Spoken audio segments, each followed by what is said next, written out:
Parmi les choses qui nous ont été rapportées du prophète sallallahu alayhi wa sallam et auxquelles on se doit d'y croire, les choses qui ont un rapport avec Al-Ghaib.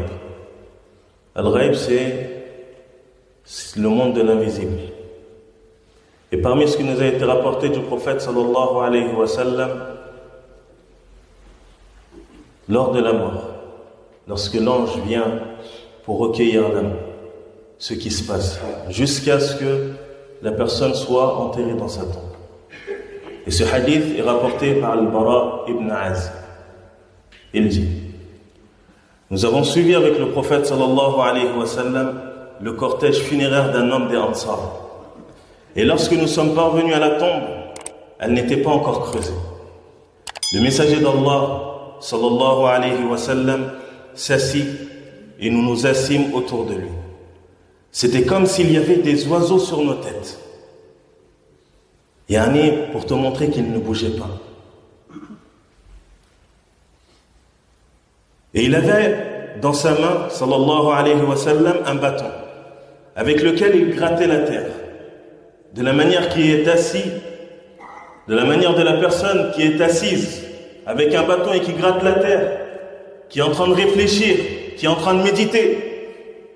Et il leva la tête, sallallahu alayhi wa sallam, et dit: cherchez protection auprès d'Allah contre le châtiment de la tombe. Cherchez protection auprès d'Allah contre le châtiment de la tombe. Il l'a dit 2 ou 3 fois. Puis il dit: lorsque le serviteur croyant quitte ce bas monde et se dirige vers l'au-delà, viennent à lui du ciel des anges au visage aussi radieux que le soleil. Ils portent avec eux un linceul et un baume du paradis.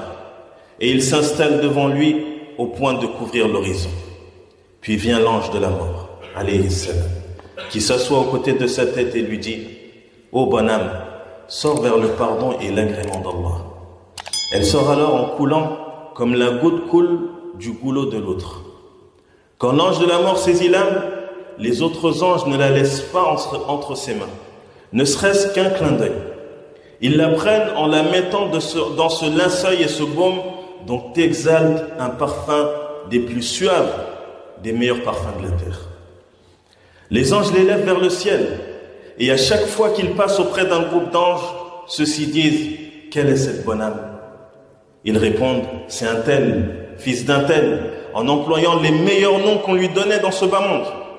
Ceci jusqu'à ce qu'ils parviennent au ciel de ce bas monde, demandant qu'on leur ouvre et il leur soit ouvert, et qu'il leur soit ouvert. À chaque ciel, l'âme est accueillie par les meilleurs anges et accompagnée jusqu'au ciel suivant, jusqu'à parvenir au 7e ciel. Allah Azza wa Jal dit alors: écrivez le livre de mon serviteur au plus haut degré, puis ramenez-le sur terre, car c'est à partir d'elle que je l'ai créé, et en elle que je le ferai revenir, et à partir d'elle que je les ferai sortir une nouvelle fois. Puis son âme ramenée à son corps, 2 anges se présentent à lui, le mettent assis et lui demandent: qui est ton Seigneur? Il répond: Allah est mon Seigneur. Quelle est ta religion? Il dit: l'islam est ma religion. Qui est cet homme qui vous a été envoyé? Il répond: il est le messager d'Allah sallallahu alayhi wa sallam.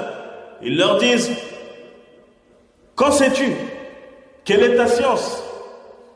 Il répondra: j'ai lu le livre d'Allah, j'y ai cru et l'ai déclaré véridique. C'est quoi ta science? Ils disent: j'ai lu le livre d'Allah, j'ai su ce qu'il contenait, j'ai médité le contenu du livre d'Allah, j'y ai cru et j'y ai rendu véridique. Il n'a pas été parmi ceux qui ont suivi les gens aveuglement, sans savoir, sans avoir lu, sans avoir étudié, sans avoir médité. Sa science, c'est qu'il a lu le livre d'Allah. Il a su la preuve, il a vu la vérité, il y a cru, il a rendu véridique. Et regarde après. Une voix venant du ciel s'élève alors: mon serviteur a dit vrai, recouvrez donc sa tombe d'ornements du paradis et habillez-le des vêtements du paradis et ouvrez-lui une porte donnant sur le paradis. L'odeur apaisante et le parfum du paradis lui parviendront alors. Et sa tombe sera élargie aussi loin que son regard peut porter. Un homme au beau visage, vêtu de beaux vêtements et exaltant un parfum agréable, se présentera à lui et dira: reçois la nouvelle de ce qui te réjouit. Ceci est le jour qui t'était promis. Qui es-tu? Ton visage présage le bien. Il dit: je suis tes bonnes œuvres. Et là, l'homme va dire: ô Seigneur, halte la venue de l'heure, afin que je rejoigne ma famille et mes biens. Donc la mort pour le croyant, c'est une délivrance. Quand il sera dans sa tombe et qu'il va voir ce qui lui a été préparé, il va vouloir qu'Allah Azza wa Jal précipite la venue de l'heure pour qu'il puisse rentrer dans son paradis. Car dans sa tombe, on va lui montrer l'endroit où il va rentrer. On va lui montrer sa place au paradis. Et bien aussi, on va lui montrer sa place en enfer si jamais il avait été mécréant. Et ensuite, on va lui dire: vu que tu as cru, Allah Azza wa Jal, il t'a remplacé cette place-là par une place au paradis. Donc on va lui ouvrir une porte de par laquelle il va voir sa place au paradis. Et il va être dans un bienfait jusqu'à la venue de l'heure. Ensuite, dans le hadith, il dit: quand ton serviteur mécréant, lorsqu'il quitte ce bas monde et se dirige vers l'au-delà, viennent à lui du ciel des anges au visage noir, munis de linceul de feu. Ils s'installent à ses côtés jusqu'à couvrir l'horizon. Puis l'ange de la mort vient s'asseoir aux côtés de sa tête et dit: ô âme mauvaise, sors vers le courroux et la colère d'Allah. L'âme se disperse alors dans son corps. Elle ne veut pas sortir.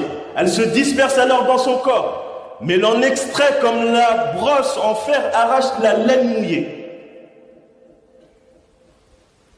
L'ange de la mort la saisit, et les autres anges ne la laissent pas entre ses mains, ne serait-ce que le temps d'un clin d'œil. Ils la prennent et la mettent dans ce linceul de feu, dont se dégage l'odeur de cadavre la plus nauséabonde de la terre. Ils remontent avec cette âme, et à chaque fois qu'ils passent près d'un groupe d'anges, ceux-ci disent: quelle est cette âme mauvaise? Ils répondent: c'est un tel fils d'un tel, en employant les pires noms qu'on lui donnait sur terre, jusqu'à ce qu'ils parviennent au ciel de ce bas monde, demandant qu'on leur ouvre, mais qu'on ne leur accorde pas. Et le prophète sallallahu alayhi wa sallam a récité: innal ladhina kadhabu bi ayatina wastakbaru anha la tufattahu lahum abwabu sama wa la yadkhuluna al-jannata hatta yalija al-jamalu fi sammi al-khiyat. Ceux qui démentent nos signes et s'en détournent avec orgueil, les portes du ciel ne leur seront pas ouvertes, et ils n'entreront au paradis que lorsqu'un chameau passera le chat d'une aiguille. Que lorsqu'un chameau passera par le chat d'une aiguille, et c'est ainsi que nous rétribuons ceux qui se rendent coupables de mécréance. Et Allah Azza wa Jal dit alors: écrivez le livre de mon serviteur au plus bas degré de la terre. Et son âme est alors précipitée vers la terre. Puis le prophète sallallahu alayhi wa sallam récita: وَمَنْ يُشْرِكْ بِاللَّهِ فَكَأَنَّمَا خَرَّ مِنَ السَّمَاءِ فَتَخْطَفُهُ الطَّيْرُ أَوْ تَهْوِي بِهِ الرِّيحُ فِي مَكَانٍ سَحِيقٍ. Quiconque associe à Allah, c'est comme s'il tombait du haut du ciel et que les oiseaux le happaient, ou que le vent le précipite dans un abîme très profond. Puis son âme est ramenée à son corps. Deux anges se présentent à lui, le mettent assis et lui demandent: qui est ton Seigneur? Je ne sais pas, répondit-il. Quelle est ta religion? Je ne sais pas. Qui est cet homme qui vous a été envoyé? Je ne sais pas. Et ils vont leur dire: tu n'as pas su et tu n'as pas lu. Tu n'as pas su et tu n'as pas lu le Coran. Comment tu veux savoir si tu n'as pas étudié? Comment tu veux savoir si tu n'as pas lu, si tu n'as pas médité? Une voix venant du ciel s'élève alors: il a menti, recouvrez donc sa tombe de feu et ouvrez-lui une porte donnant sur l'enfer. La chaleur et l'odeur du pu parviendront alors, et à sa tombe, se resserrera sur lui au point que ses côtes s'entrecroisent. Sa tombe, elle va se refermer sur lui au point que ses côtes s'entrecroisent. Il sera écrasé. Dans une autre version, il dit: Puis on lui déléguera un homme aveugle et muet, qui tient une barre de fer. Si on l'utilisait pour taper une montagne, elle deviendrait poussière.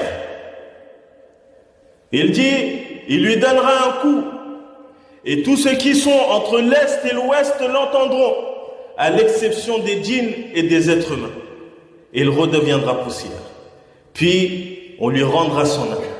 Et dans une autre version, il va lui mettre un coup entre ses deux oreilles. Il va pousser un cri que toute chose va entendre, si ce n'est les djinns et les humains. Et si les djinns et les humains pouvaient entendre ce cri-là, ils seraient foudroyés. Un homme au visage laid, mal vêtu et puant, viendra à lui et dira: reçois la nouvelle de ce qui te déplaît. Reçois la nouvelle de ce qui te déplaît. Ceci est le jour qui t'était promis. Le jour qu'on te promet. Le jour qu'Allah Azza wa Jal t'a informé qu'il allait arriver. Mais dont tu démentais. Tu disais, là, après la vie, il n'y a rien. C'est terminé après la mort. Il n'y a pas une deuxième vie. Il n'y a pas une vie éternelle. Tu démentais les prophètes. Tu démentais la religion d'Allah. Tu démentais la vérité alors qu'elle t'est apparue, alors que tu as su. Ceci est le jour qui t'était promis. Cet homme va lui dire: qui es-tu? Ton visage présage le mal. Il va lui dire: je suis tes mauvaises actions. Je suis tes mauvaises actions. Et là, l'homme il va dire: ô Seigneur, fais que l'heure ne survienne pas. Ô Seigneur, fais que l'heure ne survienne pas. Mais cette doua, est-ce qu'elle aura une utilité? Aujourd'hui, on est encore en vie. Aujourd'hui, on peut encore choisir le chemin qu'on veut pour nos propres personnes. Allah Azza wa Jal nous a mis en garde. Il nous a envoyé des prophètes, tant qu'annonciateurs et avertisseurs. Annonciateurs d'un paradis, d'une bonne fin comme on l'a vu, et d'un paradis éternel pour la personne qui obéit, pour la personne qui se soumet à son Seigneur, son Créateur, qui l'a créé, et qui va le faire mourir, et qui va le ressusciter, et qui va le juger, et qui le fera rentrer au paradis, s'il est obéissant. Mais ils sont venus aussi en tant qu'annonciateurs d'une mauvaise fin, en tant qu'annonciateurs d'un châtiment qui débute dans la tombe, balle qui débute dans cette vie d'ici-bas, et ensuite dans la tombe, et qui va continuer jusqu'à l'enfer, qu'Allah nous en préserve. Donc les prophètes sont venus en tant qu'annonciateurs et avertisseurs d'un châtiment, avertisseurs d'un enfer qui est éternel. Pour qui? Pour ceux qui auront désobéi à Allah subhanahu wa ta'ala. Allah, c'est notre créateur. C'est lui qui nous a créés. Et il nous a créés pour un but qui est bien précis, l'adoration. Tout ce qui t'est demandé, c'est que tu l'adores. Et de par l'adoration, par la concrétisation de cette adoration, tu vas pouvoir obtenir un paradis qui est éternel. Cette vie d'ici-bas est une vie éphémère. Nous sommes là que pour un temps bien déterminé. Peu s'en faut pour qu'on bascule de l'autre côté de la barrière. Il ne faut pas croire qu'après la mort c'est terminé. Bien au contraire. Ça ne fait que commencer. Là tu vas goûter le fruit de tes actions, de ce que tu as préparé pour ce jour-là. Soit ce sera un bienfait que tu vas rencontrer après la mort, soit ce sera le contraire de cela. Mais tout ça se trouve entre tes mains aujourd'hui. Allah t'a donné le libre arbitre. À toi de choisir pour toi ce que tu veux pour ta propre personne. Allah il veut pour nous le bien. Mais à toi maintenant de vouloir le bien pour ta propre personne. En faisant des bonnes œuvres, en t'écartant du mal, en adorant Allah subhanahu wa ta'ala, en concrétisant le tawhid. Ne donne pas d'associé à Allah. Apprends ta religion. Vis ta vie d'ici-bas. Profite de ce que tu peux profiter dans le halal de cette vie d'ici-bas. Il n'y a aucun problème. Mais n'oublie pas ta religion, qui est le but pour lequel tu as été créé. Et selon tes œuvres, tu seras rétribué selon les œuvres que tu as pu faire au préalable. Donc qu'on revienne à Allah subhanahu wa ta'ala. Qu'on sache qu'on va mourir, qu'on sache que ces textes qu'on lit, c'est une vérité absolue. Ça vient d'Allah subhanahu wa ta'ala. Il n'y a pas de doute à avoir sur ces textes qu'on lit, qui nous ont été rapportés du prophète sallallahu alayhi wa sallam. وَمَا يَنْطِقُ عَنِ الْهَوَىٰ إِنْ هُوَ إِلَّا وَحْيٌ يُوحَىٰ. Il ne parle pas sous les effets de la passion, mais c'est certes une révélation inspirée. Qu'on n'attende pas que la mort frappe à notre porte pour regretter, pour vouloir revenir sur terre, mais c'est trop tard. À partir du moment où la mort a tapé, c'est terminé. Tu ne peux plus retourner sur terre, tu ne peux plus œuvrer, c'est terminé. Maintenant, c'est toi et tes œuvres. C'est toi et ce que tu as préparé pour ce jour-là. Tu voudras certes revenir, mais c'est trop tard. Aucune possibilité. Et la mort, tu vas certes y goûter. Sans exception. La meilleure des créatures qui a été le prophète sallallahu alayhi wa sallam, il y a goûté.